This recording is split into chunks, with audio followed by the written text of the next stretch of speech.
தோன்றினாறுமுகம் தோன்றும் வெஞ்சமரில் அஞ்சல் எனவேல் தோன்றும் நெஞ்சில் ஒரு கால் நினைக்கின் இரு காலும் தோன்றும்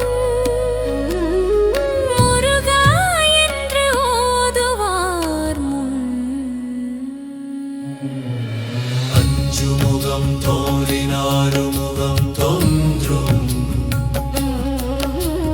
வெஞ்சமரில் அஞ்சல் எனவேல் தோன்றும் நெஞ்சில் ஒரு கால் நினைக்கின் இருகாலும் தோன்றும்